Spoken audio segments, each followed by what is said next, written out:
I stand here proudly on behalf of all artists, including con artists, scrap artists, and piss artists, who are always well represented at any Byron Bay gathering with free food and booze. So welcome to you all. Tonight we're launching the actual space of the Lone Goat Gallery. The current exhibition is a PAN exhibition, which stands for Practicing Artists Network, which is now in its 14th year. This particular exhibition, we were asked to put our best painting in it the past 5 years. Now, a community gallery is just something that really is there for the community. It's not, it hasn't got funding from the council. It hasn't got, sort of like a regional gallery, like you can think of the Tweed or Lismore. They've got a budget, they've got a professional director, professional curator. We don't have that sort of thing, but we're not a big country town. And it's a really wonderful, event to be acknowledging the Indigenous history of this area, Cavanbar, the meeting place, to actually have a creative space where we can all meet. This was a place for 40,000 years where people would come from as far as Northern Territory to come to this area just over here and corroborate and share creativity and share experiences together. So I'd like to give you some background info on the Lone Goat, or Watty Goat, as she's affectionately known, named after Watty Goes, and what a goat she is. For many years, there was a family of feral goats living in the bushy cliffs around the lighthouse, but having established they were endangering the native flora, they had to be removed. But she's the one that got away when the rest of her family were caught and relocated 8 years ago.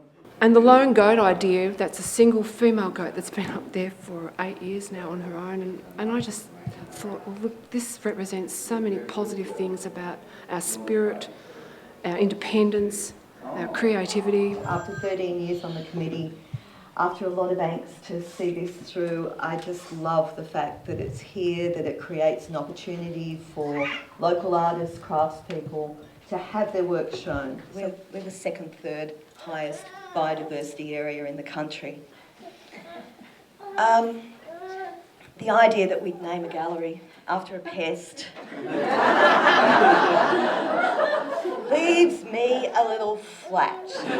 So the council works with us, but we are a voluntary group, and like all the halls around here, we're expected to run it and make a success of it and make it pay for the ratepayer and also provide an asset. A wonderful place, venue. I have dreamed about this for the last 15 years. I've been showing independently, and we've really needed to have a local space for artists who can show, because we have such a huge variety and number of artists in our shire, and it's like, hooray!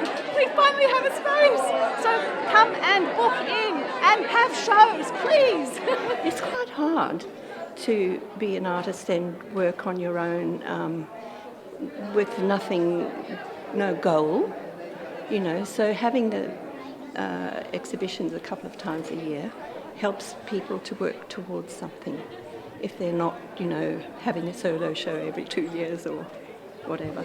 I'm a bit passionate about community facilities. I love the thought that people can come somewhere for nothing, and also I love the idea of that cultural aspect to a country town, if you call Byron Bay a country town. But, I really believe in sporting facilities too, but it just broadens the whole contribution that a town has to offer, and a gallery and a library are just fundamental to education, to just people's everyday lives.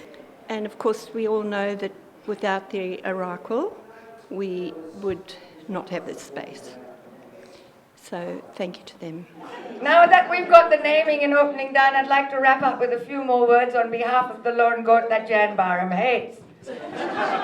Before we drink and make merry to what's left of her health, she undoubtedly thinks that you should go away and leave her alone, Jan. She loves you. Surely her days being numbered, and it being the year of the goat, in the Chinese astrological chart, are reason enough to let leaping goats lie, especially if they're old and frail. So I say, way to go, Watty Goat!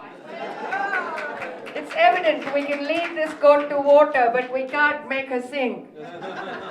So while Ballina's born-again big prawn refries in the outdoor heat, and well after Wattigoat's last glorious sunrise, Australia's most easterly goat will endure in this cosy indoor retreat.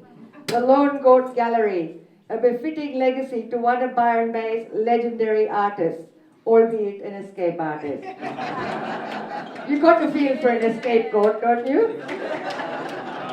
I'd like you to raise your glasses if you got them and wish Godspeed, old girl, Godspeed.